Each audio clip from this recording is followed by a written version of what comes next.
Okay, great. Thanks everyone for coming. We're going to have Adam's PhD defense, the oral part of the whole thing. The way this works is, first of all, Adam's going to give us a quick overview of what he's been working on as part of his dissertation. After that, any non-committee members that are here, either in person or online, you are welcome to ask any questions. After that, we will unfortunately have to kick out any non-committee members and Adam. And then we will chat a little bit with Adam. After that, we kick Adam out, and then it is only the committee, and we will deliberate for a while, and then we will ask Adam to come back in and share the feedback. So, without any further ado, Adam, please take it away. Appreciate a very quick intro. Thank you, Alex. All right.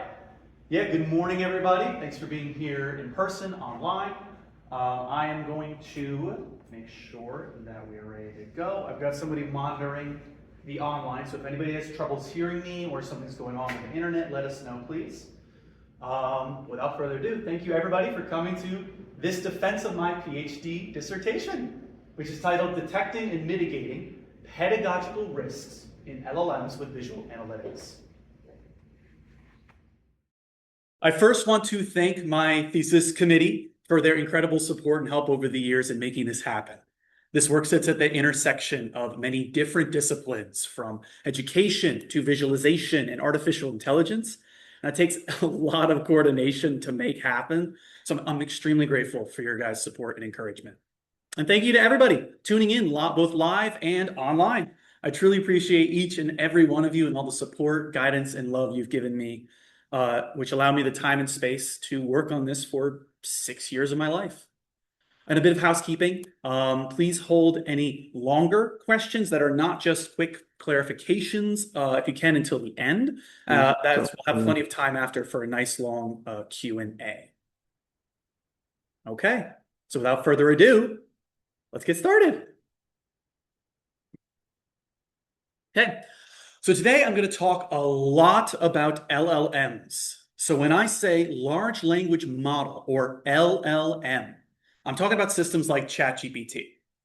This is ChatGPT. It's an AI that can converse with you to answer questions, solve problems, etc. And all the kids are using LLMs these days in the classroom to help them write their essays, do their homework, get a job, edit their resumes. Now, fortunately, these LLMs can do a lot more than just write your essay for you or answer questions about your syllabus. LLMs are enabling adaptive lesson planning for teachers, intelligent tutoring for students, personalized writing feedback for everybody, and so on. These are grand challenges that the field of education has long wanted to address. And at the end of the day, we want these advancements in pedagogical practice to improve learning for everybody. So how do we make that positive future a reality? Well, we need people that can build the technology safely. Those people are data scientists in the learning community, or learning engineers. These learning engineers spend time selecting, fine-tuning, and evaluating LLMs on pedagogical tasks like auto-grading, conversational responses, or answering questions. So let's take a look at a real example of what they do. During my PhD, I helped learning engineers develop a specific new technology called ITEL. It's an intelligent digital textbook framework. And it uses LLMs to power AI capabilities like guided reading, asking the AI questions about the passage, auto-graded summaries, and adaptive quizzes. And this makes textbooks a more personalized and enhanced experience for learners. And so to make these features like Ask AI, these learning engineers will first select a baseline LLM that's good at understanding text in textbooks. Then they fine-tune the LLM, typically by giving it examples and context for how it should respond. And finally, they evaluate how well the LLM performs by giving it new unseen examples, often sourced from real educational settings, before deploying the technology in the real world. And so one of the goals of my research more broadly is to develop safe and effective learning tools powered by LLMs by helping learning engineers to select, fine-tune, and evaluate these LLMs on pedagogical tasks. Now, when we attempted to do this, we quickly encountered a problem. A lot of the LLMs on the market today, like your ChatGPT, Gemma, Llama, and so on, are not designed from the ground up for learning. And this highlights a current technology gap. Developing pedagogically aware LLMs requires detecting and mitigating problems that specifically disrupt learning. And unfortunately, many of these problems are hard to measure. Things like detecting misinformation, biased grading, or toxic responses. So let's take LLM grading, for example. Imagine an LLM fails a submitted assignment due to missing punctuation in the essay. Now, A, how do we actually know that's the real cause of why the LLM failed the assignment? And B, was punctuation actually ever part of the learning objective? You see, focusing only on broader, more quantitative metrics like grammar accuracy, which are often used to train LLMs, can unfortunately hide deeper issues and unfairly penalize learners for things that may not actually matter. And so the question becomes, how do we help learning engineers to detect and mitigate these unique pedagogical risks throughout their process of selecting, fine-tuning, and evaluating LLMs? Well, the key idea of my dissertation is to create human-in-the-loop visual analytics tools that help learning engineers interpret and evaluate LLMs throughout each of these stages of development. Now, visual analytics combines automated data mining with interactive visualizations. And this can make it easier for experts to find patterns in their data, like hallucinations or grading errors. And I argue that existing visual analytics tools that are used for evaluating general purpose LLMs could be adapted specifically to evaluating LLMs in education. And so these are just some of the examples that you'll see later on, which my work builds off of. So for example, how can we visualize the likelihood of LLM's predictions, let's say a test score or an answer to a question, and map that to the pedagogical risks that prediction could pose? Alternatively, how can we visualize the decision-making process of LLMs more directly as a function of their inputs to identify and understand the causes of misinformation? And finally, how can we visually connect the outputs that the LLMs generate back to the inputs to better understand where LLMs might be disrupting pedagogical practices? And so my work in adapting these visual analytics techniques to learning engineers' workflows has led me to propose the following thesis statement, which goes, a human-in-the-loop visual analytics approach helps learning engineers discover, understand, and address potential pedagogical harms and risks as they select, fine-tune, and evaluate large language models embedded in educational technology. Now, tackling this statement inspired some really interesting research goals that form the basis of my dissertation. These goals map to the tasks that learning engineers have in their current workflows. So first, selecting your baseline LLM is tricky. Different baseline LLMs on the market today often come with latent tendencies that were learned when they were created, which is out of the control of the learning engineers. So how can we use visual analytics to help learning engineers uncover harmful biases and stereotypes in these models that might surface later on in downstream tasks? Second, once an LLM is selected, learning engineers have to comb through massive amounts of parameters and examples to understand what decision criteria an LLM might be using to generate outputs. So how can visual analytics help learning engineers diagnose lots of different criteria at scale?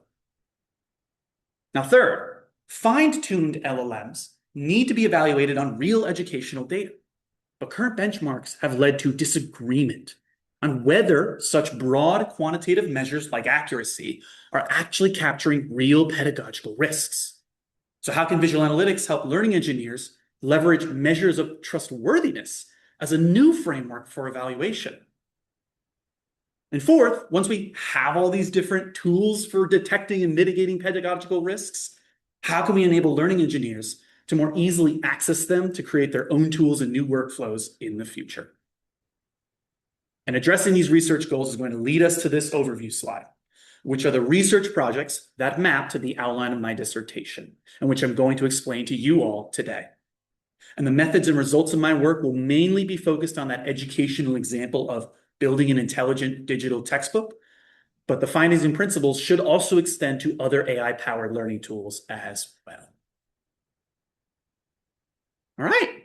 So first, let's start with how we enabled learning engineers to uncover latent biases and stereotypes when selecting foundation LLMs. So let's all imagine you're a learning engineer and you're building an LLM-powered educational tool. First, you need an LLM, and preferably one that is open source, so you can prevent private companies from accessing sensitive student data through online APIs. And so to save time and money, many learning engineers start with pre-trained foundation models. And then these can be fine-tuned on a specific educational task later. But these models are general purpose. And so their performance on educational tasks, like grading or question answering, is not guaranteed. And even more importantly, these models may have picked up implicit biases or stereotypes that learning engineers can't control for and which could impact learning. And so to address this challenge, I want to present my first project titled Acknowledgements, Interpreting Language Models by Comparing Fill-in-the-Blank Prompts. This work was published in the IEEE journal, Transactions on Visualizations and Graphics, the top academic journal for data visualization research. So a common way of eliciting biases and stereotypes in deep learning models is by examining how inputs to the model affect the resulting outputs.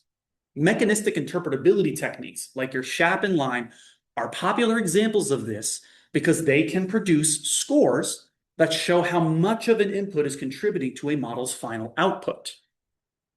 However, using an LLM as the model presents unique challenges. Consider prompting an LLM to be an intelligent tutor for algebra practice. Since LLMs use text prompts as input, it's hard to isolate the individual effects of the text inputs on the final model output. Now that's just for one prompt. Consider you want to change the prompt to improve the LLM's performance. This challenge scales exponentially. It becomes time-consuming to compare the growing number of potential effects across multiple changing inputs. And so how do we apply mechanistic interpretability to LLMs? Well, we were inspired by closed tests from elementary school. A closed test removes words from a sentence, and the student fills in the blanks using context clues, vocabulary, and reasoning. Now, fill in the blank is actually how several foundation models like Google's BERT are actually trained. It's a task called mass language modeling.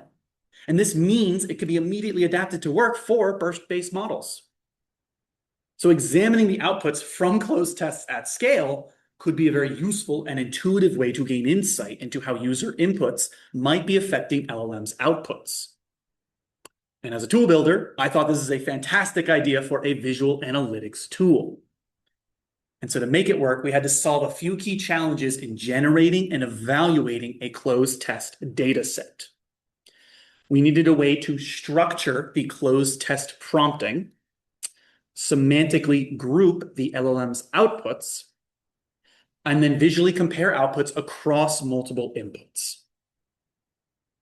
And then we came up with KnowledgeVis, a human-in-the-loop visual analytics system for comparing LLM's responses to fill-in-the-blank prompts.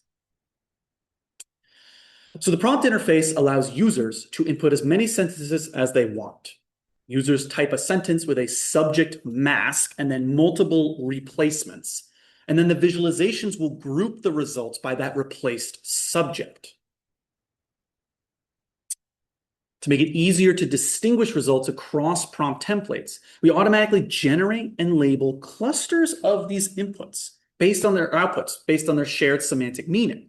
And then we color these predicted outputs by that cluster label in each of the visualizations. And finally, we then provide several expressive and interactive text visualizations. And these promote exploration and discovery of insights at multiple levels of data abstraction in a heat map, a set view, and a scatter plot. So the heat map makes it easy to accurately identify and compare individual probabilities across prompt variations, which are the columns, and the semantic clusters, which are the rows. And that grid structure uniquely highlights words that are not shared between prompts to help users find outliers. The set view, inspired by parallel tag clouds, facilitates in-depth comparison of word sets across the prompts, which are the columns. And the prediction likelihood is then encoded to the word's size. Users can reorder these lists by name or rank, just like in parallel tag clouds. And so when sorting by rank order, when you select a predicted word, it then highlights all the word occurrences across lists and aligns them vertically. And these gray lines encode the number of predictions that are higher and lower in the rank order lists. This reveals rank order patterns, such as more or less likely predictions for certain prompts at a glance. And the scatter plot predicts predictions in a low-dimensional space, and it uses a dust-and-magnet interaction. This allows users to position the prompts as these large point of interest dots that can be dragged. And this reveals new relationships between predictions as they're shifting towards more or less likely prompts to occur in. For example, common predictions that are more relevant to a subset of these prompts, the large black dots, as well as unique predictions, maybe that share a relationship between just two of them, are visually grouped, such as sharing that line between points of interest. And so with these new visual analytics techniques, we evaluated several LLMs for the presence of biases and stereotypes. In the first example, we compared medically trained LLMs, Cybert and PubMedBert, on a question answering dataset. Now, this is a common scenario for training LLMs to recommend new readings or answer questions in, let's say, an intelligent medical textbook. And so we ask, how do these models compare on robustness to grammar phrasing? Now, the heat map, set view, and scatter plot all revealed sensitivity to rephrasing in Cyber. So in this example, if we simply rephrase the name of a specific treatment in that PubMed QA data set, like therapeutic anticoagulation, we actually see Cyber change its output recommendation. Now, this pattern held true across several different of these perturbations, which is that if the sentence was not one that Cyber had likely seen before or a name it had not encountered before, it was not robust to this grammar change. Whereas when we compared against PubMedBert, we did actually see an increased robustness to grammar changes. And this highlights, before we even fine-tune these models, that they may have biases baked in that could affect downstream performance. For example, with students learning a new topic for the first time, asking questions about therapeutic anticoagulation. If an LLM should not punish these students for not using exact phrasing, and or this behavior should be clear to any users before they even touch the system. Now, another common scenario for learning engineers is comparing models of different sizes. See, a smaller model is often more efficient and costs less to run, but it may fail at tasks more often than their larger counterpart. And so we tested a full-sized BERT model compared to a smaller distill BERT model on general world knowledge tasks. In other words, LLMs should be robust to understanding different reasoning scenarios and not suggest illogical recommendations. So surprisingly, we found similar performance between BERT and distill BERT on noun-based replacements. So that is, the smaller model could distinguish examples like in this case, where you would likely find a snake and a cat in similar places, but they are not the same places you might find a keepsake or an heirloom, right? However, when we ran verb-based replacements, DistillBERT just wasn't able to make reasonable predictions like BERT. And this gives learning engineers great insight into whether they should forge ahead in using LLMs of different sizes and what sorts of limitations and biases they may come pre-baked with. And this could potentially save them time and resources on compute. All right. So now that we can help learning engineers select a foundation model, we then need to help them diagnose decision-making criteria that the LLM learns when fine-tuning on an educational task. So once again, imagine you are a learning engineer. You just used KnowledgeViz to select a bias-free BERT model for auto-grading your essays. Now you give BERT some sample essays, but it keeps failing the good essays and the bad ones. So how do you fix this? Well, a reasonable approach might be to curate examples of good and bad essays. Feed them to the model, and soon the model starts passing the good essays and actually starts passing the bad essays. Shoot. So you go through a process of fine-tuning, and your goal is to diagnose why your model is behaving incorrectly and use that information to improve the fine-tuning so that you minimize pedagogical disruptions, like giving a good essay a failing grade and vice versa. And this leads us to the second project, titled iScore, Visual Analytics for Interpreting How Language Models Automatically Score Summaries. This was published in the Proceedings of the ACM Conference Intelligent User Interfaces, one of the leading conferences for research at the intersection of AI and HCI. So remember that ITEL textbook example I gave you in the beginning? Well, this project starts by using the textbook as a pedagogically grounded scenario. In the textbook, students write a summary after each chapter that they read, which is then automatically graded by an LLM. And this makes summary writing scalable in resource-constrained classrooms where teachers can't grade every response. The LLMs grade the summaries on content and wording by predicting a score between 1 and 0.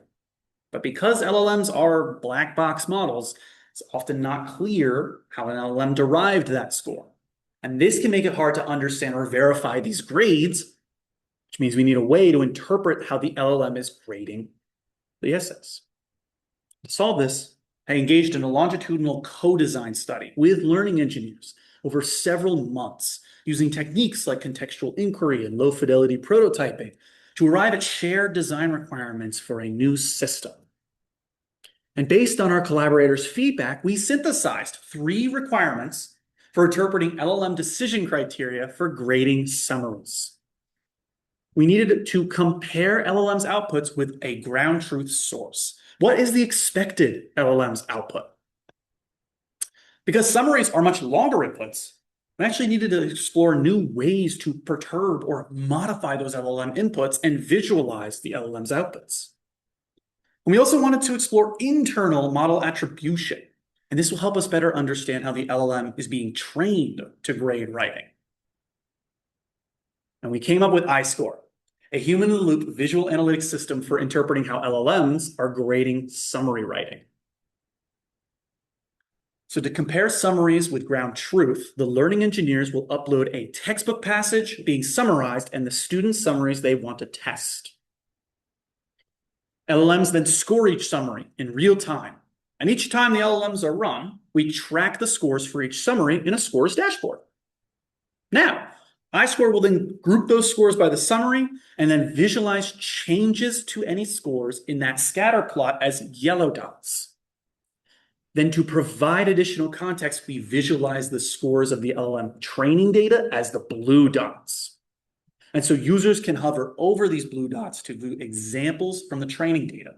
And this gives them insight into what a comparable summary looks like with similar scores.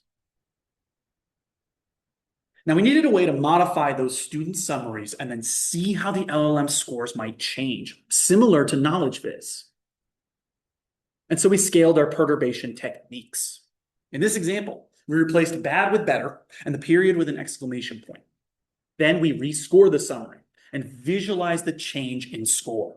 We use underlines and a diverging color scale, where blue means this prediction made your summary or perturbation made your summary better, and red means it made it worse. Now, there's a lot of different perturbation techniques you could apply. For example, you could visualize how removing entire words or sentences changes the LLM score. In this case, removing the first sentence of this summary decreased the model score by quite a lot. We're going to see this example come up later. Now, you could replace words with synonyms and visualize the increase or decrease in score. For example, we could see that our models were overemphasizing vocabulary words like replacing people with masses or hoi polloi, which doesn't really make sense. And yet the model is like, yep, that's got to be a better summary for sure. All right, now we're back to current folks in the room. You could also run an automatic spell checker and grammar tool to fix grammar issues and see how the LLM changes its score. The models we used in particular really favored accurate punctuation quite a lot. Removing this punctuation tanked the score you would get. And we'll chat about that insight later as well. And finally, we want to visualize the internal model weights used by the LLM that actually are used to make this prediction. Now, this is a complex topic. So Here are only the points that you need to know. That LLM turns all the words in their input into tokens. Then they compute attention. That's a score from one token to every other token in your input. Imagine like a grid. On the left, you can see the same input sequence in a column repeated twice, once in each column. And then if you replace she with he, as in the example, you see you get different attention weights on different words. Now on the right, you see a user hovering over different words in that input to then show you all those different attentions to every other word in that same sequence. Now the colors, those are heads. That just means the LLM repeats this attention calculation multiple times. Most of the models do it 12 times in our examples, and so hence the 12 colors. So how do we visualize that attention structure in iSchool? Well, we give an overview of all the attention weights across these heads and layers using heat maps, where that vertical axis represents all the tokens in both the summary and source text, and the horizontal axis is the layer or head. That color is the strength of the attention. And so sliders then allow users to quickly pan through these layers and heads. And this gives an insight into how attention is changing across these columns, layers, and heads respectively. Now, below the heat maps, the user can drill down and visualize all these pairwise attentions at the current layer and head selected. All right? So in this example, the user has selected layer 1 and head 8. So that heat map then gets expanded in layer 1, head 8 into a rug plot. And so in LLMs, remember, these attention weights are generated from each token to all the others, and these are not bidirectional. So users can select a single token to focus on, and then use that slider to pan through that attention to every other token in the sequence, and then see how that attention weights shift as the selected token changes. Now, we finally want to visualize that color, the strength of the attention in that heat map as an underline in the text input itself. And so, for example, when we select the word vitamin, the underline will show which other words are important for the model to determine the final score. In this case, all the other occurrences of vitamin seem to be underlined more strongly. And so for whatever reason, the model is potentially saying the presence of other vitamins in this summary is affecting how I predict the final score. All right?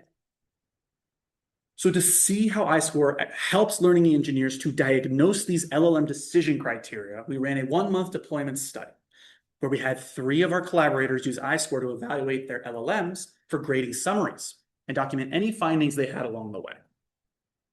So remember this example? Well, it wasn't a one-off. In fact, across many of the summaries we saw, LLMs were degrading scores by up to 90% when that topic sentence was removed. And just the topic sentence too. We really didn't expect to see that. And so topic sentences are an important part of learning and how to write effective summaries. However, we saw that LLMs could be over-relying on them to the point of ignoring the rest of the content, which is bad news from a learning standpoint. Our visualizations also showed us how learners might be able to trick the LLMs into giving them the score that they want. Now, coming back to punctuation as well, using the text underlining and the attentions, we found our LLMs were relying heavily on punctuation marks to generate a score. And so when those punctuation marks were removed, the score would fluctuate dramatically. We would see dark underlines under the periods and exclamation points. Similarly, that LLM was generating very little attention to the words in the user's actual summary, and we rely more on the textbook input. That's, again, large, dark underlining of the textbook and not the user's summary.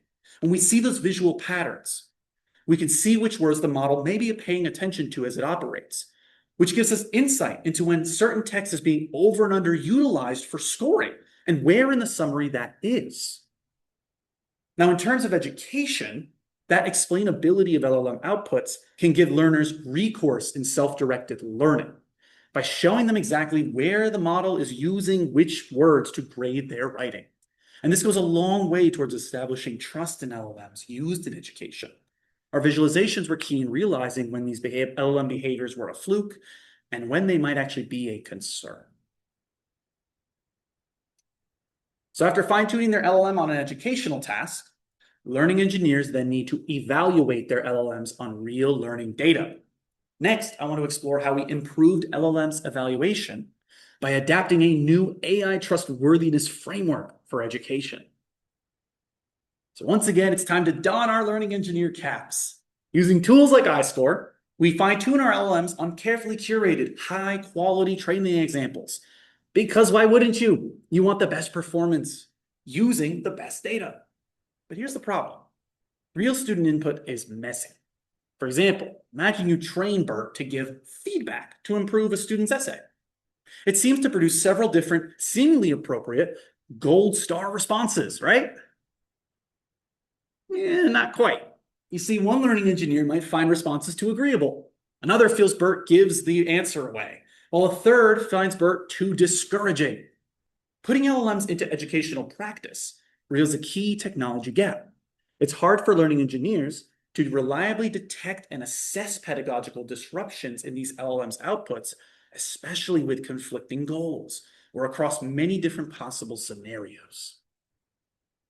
And so to bridge this gap, I want to present our third project titled Calibrating Trustworthiness, co-designing metrics and visualizations for evaluating LLMs in education. This work is currently under review in the ACM journal Transactions on Computer-Human Interaction, one of the world's premier academic journals for HCI research. So just like with iScore, we use the same intelligent digital textbook framework, ITEL. However, this time, if an auto-graded summary fails to pass a threshold score, this triggers a structured dialogue sequence. So the learner will reread the passage and answer LLM-generated questions for deeper engagement with the material. After, the LLM should provide summary revision advice. And this is grounded in the passage and the dialogue that the LLM had with the user. And our goal was to evaluate and optimize that final prompt for generating the revision advice. Now, after several years working on this textbook use case, our intuition was that we needed a framework to resolve disagreements with purely data-driven measures. Now, recently, trustworthy AI has emerged as a potentially useful lens for evaluation because it can model and capture issues like truthfulness, safety, and fairness. And these mirror real LLM failures our collaborators saw when deploying the textbook. And so we wondered, how could we adapt these general LLM metrics for educational use? To answer this question, I ran a year-long co-design study with these learning engineer collaborators. And together, we co-constructed 5 metrics comprising 20 trustworthiness measures that were tailored for evaluating pedagogical LLM use. We then designed visualizations that map violations of the trustworthiness metrics directly onto those LLMs' outputs. And this revealed how and where the issues are occurring. Finally, we evaluated our metrics and visualizations through a decision-making prompt evaluation tournament. Now, for this presentation, I'm going to skip straight to our results. We first created these 5 trustworthiness metrics: truthfulness, diplomacy, disposition, learning method, and response quality. Each of these metrics features several quantitative measures of LLM performance, like misinformation, sycophancy, generalization, and so on. Now, by grouping these measures using the metrics, we can quickly estimate the impact of an LLM failing a trustworthiness objective as a potential pedagogical risk. So, for example, in the context of the textbook scenario, negative feedback could pose a disposition risk, as the LLM may not be responding in the most helpful or on-topic manner. Now, this can vary depending on the deployment context. And so our trustworthiness framework is designed to be extensible to new pedagogical scenarios and educational technologies in the future. We then designed visualizations for these metrics, and we focused on highlighting violations of them, or when the LLM does something it shouldn't. So to do this, we extracted examples from the LLM response and the context, like the textbook and the user's dialogue, and we mapped them to when a measure, let's say generalization, was violated. Now, this allowed us to overlay the violations of the metrics as colored underlines directly on top of the LLM's response and the textbook text. This technique allowed us to visualize multiple, potentially overlapping metrics all at once using two different encoding channels. We used opacity, where the darker the color, the more violations were detected, and underlining, where the number of the underlines maps to the number of violations, and the color maps to the metric. So in this case, a blue underline is for disposition, gray is for learning methods, and so on. Now, this design made it easier to make decisions based on the number, location, and severity of violations when evaluating LLM's responses. So let's take a look at using them in practice. We ran a prompt tournament. We recruited 12 learning engineers to make A/B choices between two different LLM responses, randomly generated by 5 different LLM prompts. We gave these prompts to Llama 3, along with 30 real textbook interactions, generating 30 of these A/B matchups. And so our participants then selected the better response between choice A or B using a rubric and our metrics and visualizations. And so our experimental design was a within subjects comparison of the two different interfaces, one with the metrics visualized and one without the metrics visualized. We wanted to see how the metrics and visualizations impacted decision making. So let's take a look at these conditions. So the interface for the prompt tournament features the two responses to choose from, the metrics and the visualizations of the metrics. Clicking on a metric shows examples of violations of that metric in the LLM's response. And we visualize these violations as underlines and opacity overlaid on top of the LLM response, as well as in that source textbook and learner's conversation. Now, users can also highlight multiple metrics at once with different colors, and this enables them to compare that position, quantity, and semantic relevance of the metric violations to help make a better decision. Now, the study alternates between an interface showing the metrics and an interface without the metrics shown. And so this interface without metrics acted as the baseline condition. With this setup, we examined how the presence of the metrics and visualizations affected the learning engineer's decision-making behaviors. So what happened? Well, overall, the winning prompt, number 3, did not perform the best in terms of the number of metric violations. And we hypothesized this is likely due to potentially conflicting objectives between the grading rubric and the metrics. However, if we separate the data by interface condition, this is where we see something interesting. So when the metrics were visible, prompt 5 and 2, which both violate the metrics less often than number 3, were both chosen more often than prompt number 3, holding all else equal. And we have then measured how often participants agreed on each of the 30 matchups using inter-rater reliability. And we found that this reliability increased when the metrics were visible. And then finally, we modeled a logistic regression to see if we could automate decision-making using only the violations of the measures as input data. And our models did not perform any better than baseline, which was a model that shows a response at random. And so in summary, we saw a few key results. When the metrics were visible, participants picked responses with fewer violations overall, and they increased in agreement on the best response. And further, when we automate decision-making with just the metrics, we fail to perform any better than a random choice model. And so these results show that trustworthiness metrics and visualizations can meaningfully improve LLM's evaluation. When metrics were visible, they led users to select LLM's responses with fewer violations, as well as increasing this awareness of which issues could potentially become pedagogical disruptions. This suggests an opportunity to improve decision-making using a coarse subset of these metrics that could pre-screen responses and maybe raise important concerns for humans that then come in and resolve manually, saving them time and effort. At the same time, the human-in-the-loop visualizations were critical for decision support and should not be replaced. They both surface where the disruptions were occurring and then helped to resolve these conflicting opinions on whether these trustworthiness violations were actually pedagogical risks by the LLM. All right, after all that work, we now have a suite of visual analytics techniques for multiple stages of the LLM development cycle. So next, I want to take a quick look at how I modularize them into a Python library, making visual analytics more accessible for learning engineers. And so you see each of the projects I presented today, KnowledgeViz, iScore, and the trustworthiness metrics and visualizations. They were developed by combining front-end web interfaces with a Python Flask backend. Now, this is common and useful for prototyping in the visual analytics community, but it requires maintaining two code environments. And our learning engineers are Python wizards. But introducing that need to muck about in a separate web environment is becoming time-consuming and preventing future integrations of our tools. Oh, and here. And so this leads us to the fourth and final project titled TrustyViz, a visualization library in Python for evaluating the trustworthiness of LLMs. This work will be under review very soon in the short papers track at the IEEE Viz conference, the top conference for data visualization research in the world. And so TrustyViz is a Python library that implements all of our visual analytics techniques in 3 easy lines of code.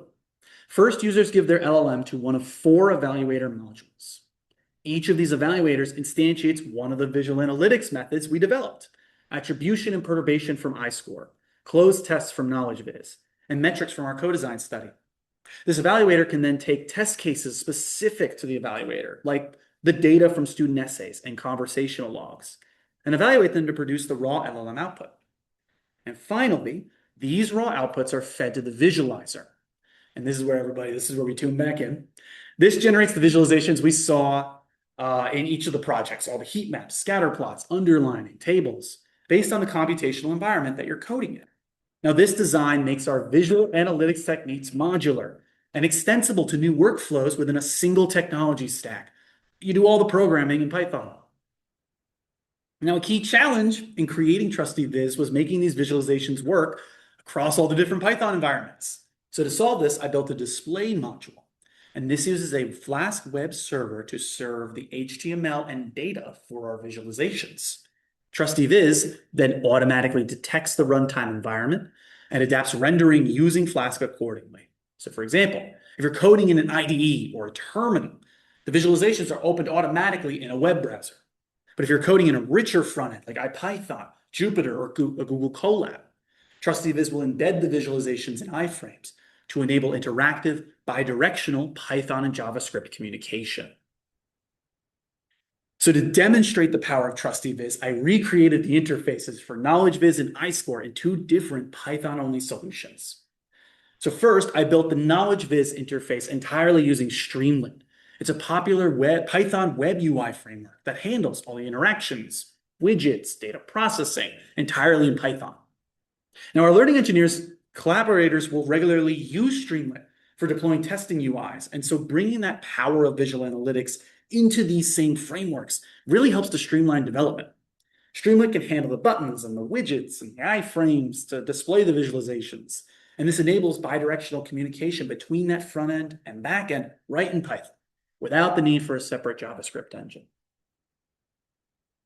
And we also recreated the iScore interface in both local Jupyter Notebook and online Google Colab.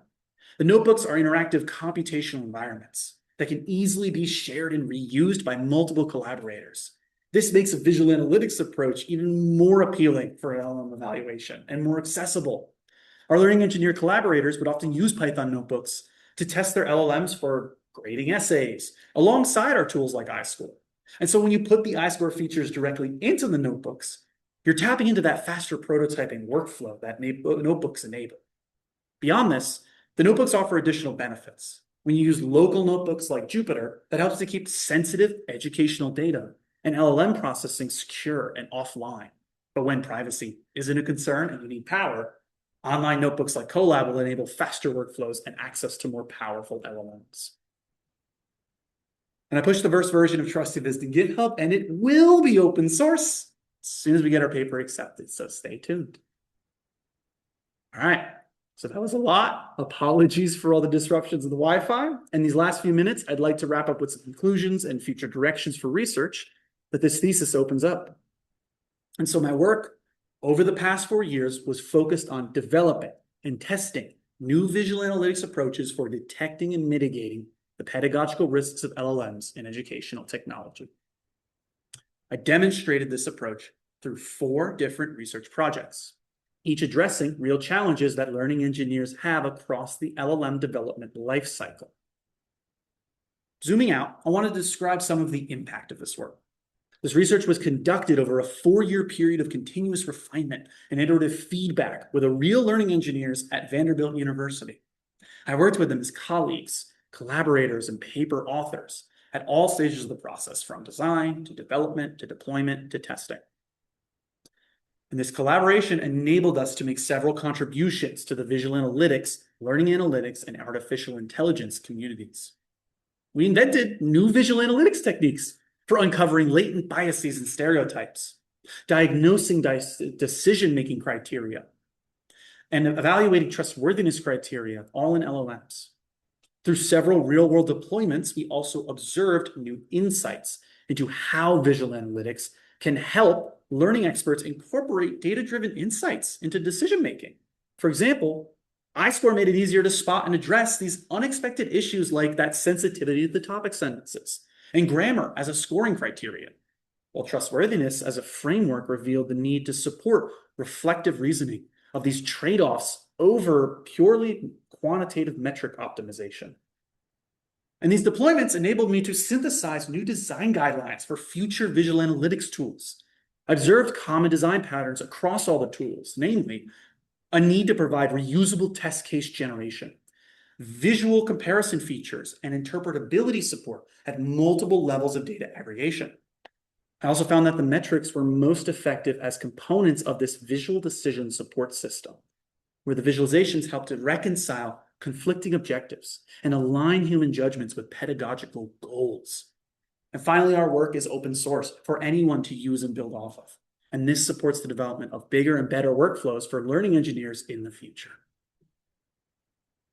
So how do we continue developing even safer and more effective learning experiences powered by LLMs? Well, there's a number of research areas at the intersection of visual analytics and AI that I'd like to explore next.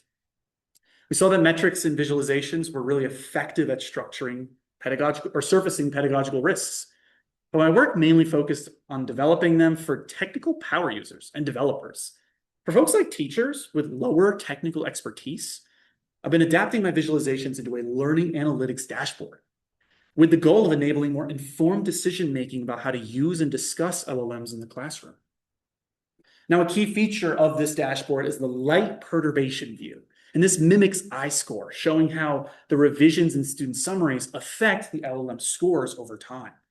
So we did several formative and summative interviews, and after deploying this dashboard, the teachers especially liked this view because it showed them what student feedback the students were receiving based on their revisions. And the teachers felt that this was highlighting for them that potential pedagogical risk. This dashboard allowed them to better calibrate student expectations of LLM's auto graders. And so I see a potential to build more teacher-facing visual analytics interfaces for these LLM-powered educational technologies. Now, I believe visualizations that show edit history can not only help teachers, but also students. Lately, I've been thinking a lot about how we can show a human AI collaborative effort back to the teachers and students, helping them better understand how LLMs might be impacting their learning process. In this vein of research, I recently published this paper called Draft Marks at CHI 2026 with some amazing collaborators at Georgia Tech, Stanford, and UC Berkeley.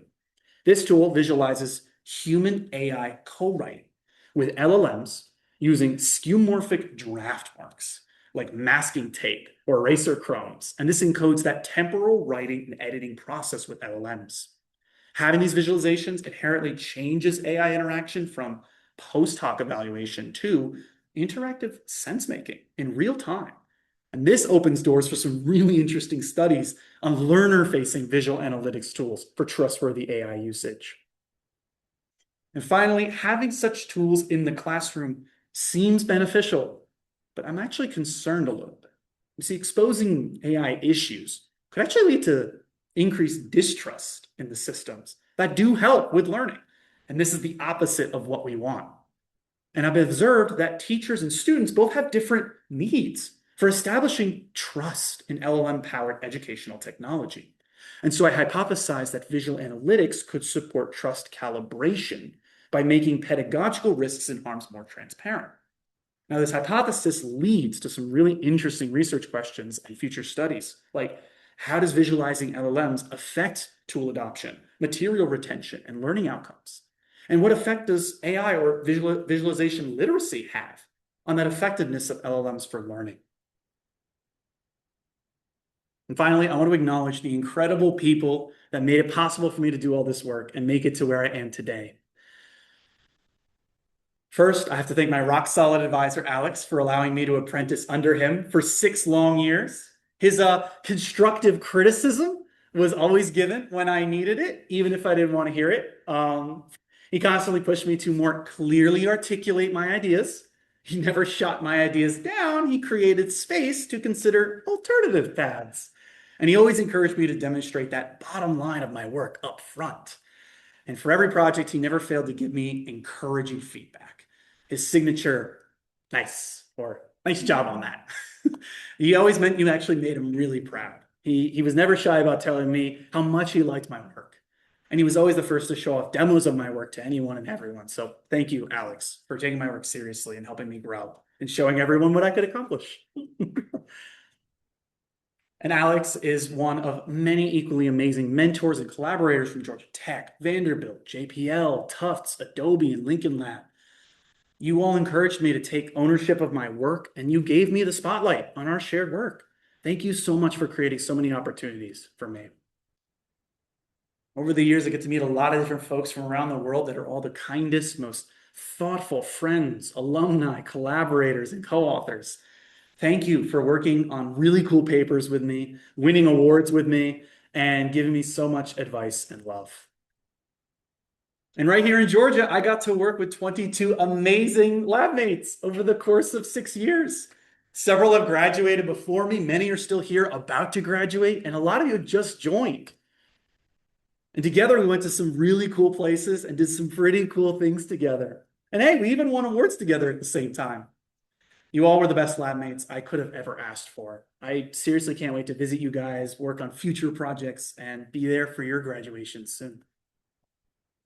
And finally, I need to thank my amazing fiance, Emma, who many of you have gotten to know over the years. She put up with a lot of late nights, weekend work sprints, and a good deal of self-doubt that I could achieve something this big. You believed in me in my lowest and highest, so I love you. Thank you for helping me achieve a dream of mine. And to my amazing family, my mom, Jana, dad, Bruce, sister, Claudia, and her husband, Joe, you guys raised me and made me who I am today. So this achievement is just as much mine as it is yours. I love you guys. Okay, I think that's everything. Any questions?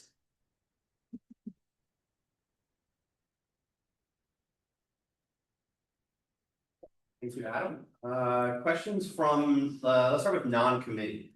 Online or in person. If you're online, speak up. If you're here, just ask a question. Yeah, we got the mic open, so whenever you guys want to speak up.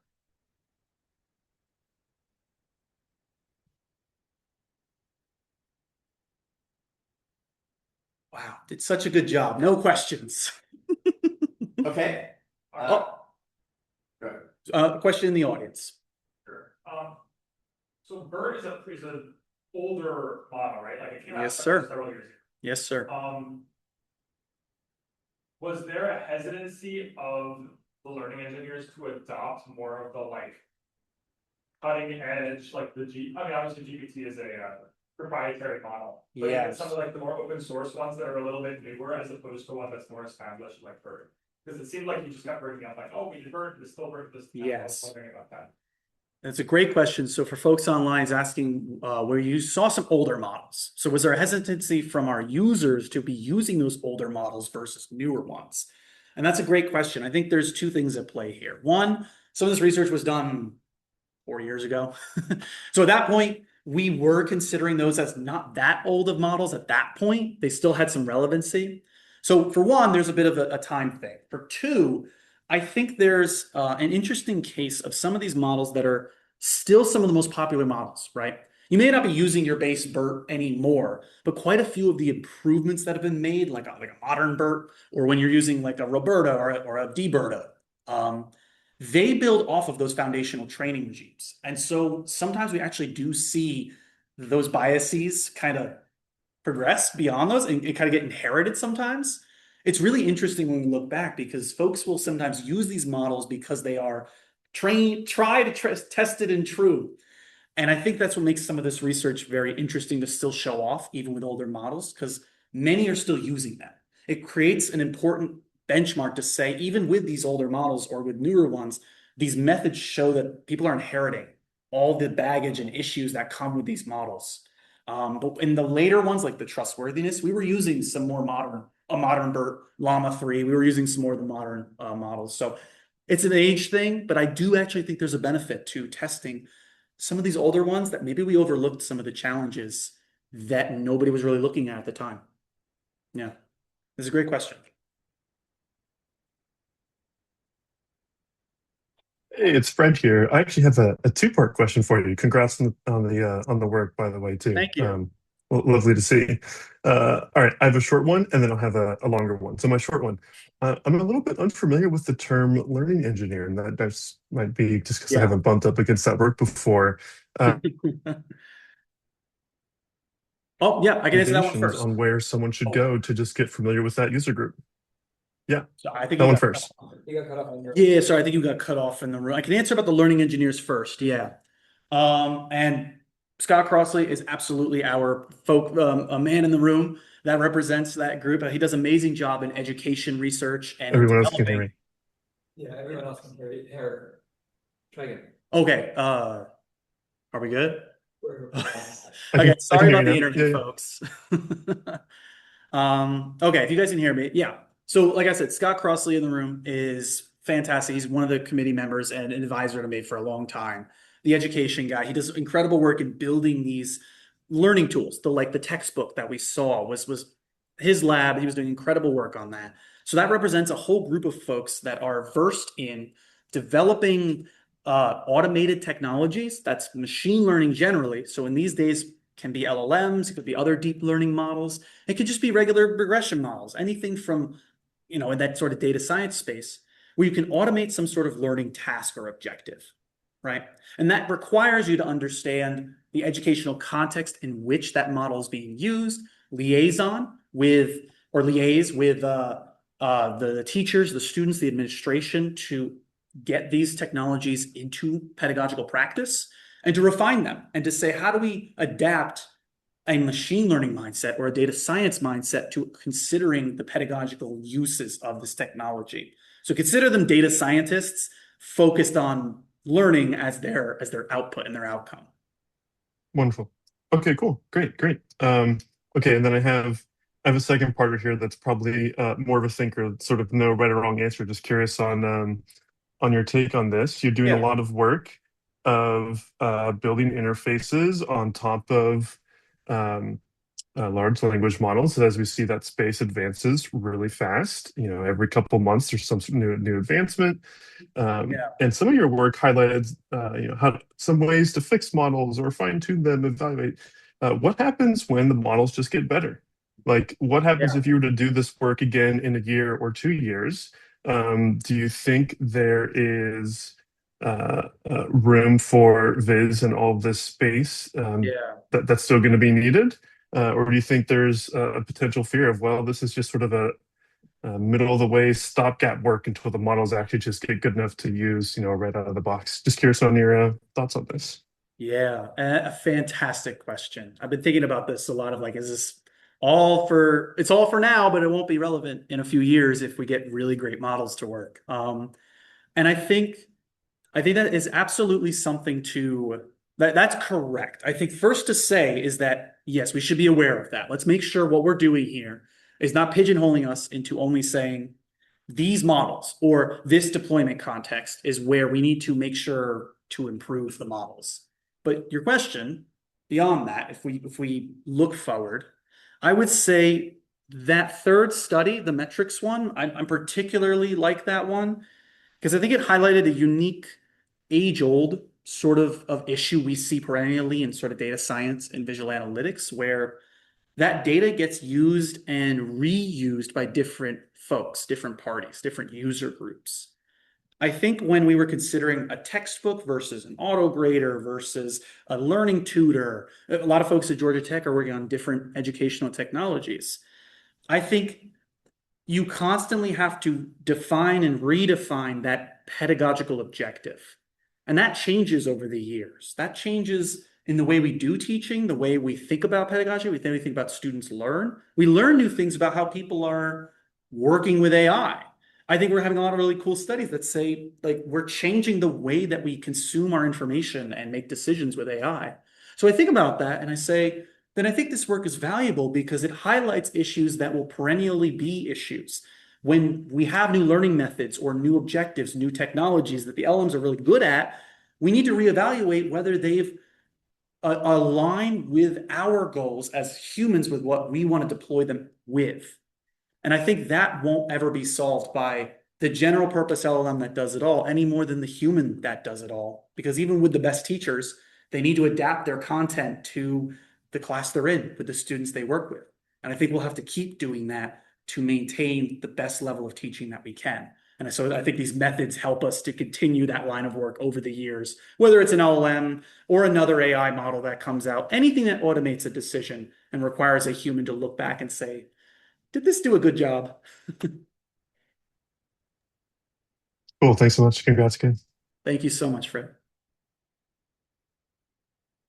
Yeah, we had a question in the audience. Thank you for being patient. Sure, I think along the same lines of what Dr. Hellman's talking about is related to, what are the foundations of these pedagogical risks, and are these going to change over time as well? Yes, that's a great question. So we asked in person, what are the foundations of these pedagogical risks, right? It's right in the title of my dissertation. So it's a great question. And do they evolve over time? I think actually it's almost a similar answer to what I gave to Alex Bendick here. I think they are because we're seeing both that the way we want to teach our courses can change. Who we teach them to changes. If it's K through 12, college-aged, adult learners, those represent very different groups of learners. That changes. And then, like I said, the models themselves, to Fred's point, they're getting really good. Like, I hope they get to the point where we don't need to have such rigorous and like, oh my gosh, they got these crazy biases in them. But I think they're not all going to do exactly what you want them in your class, in your setting.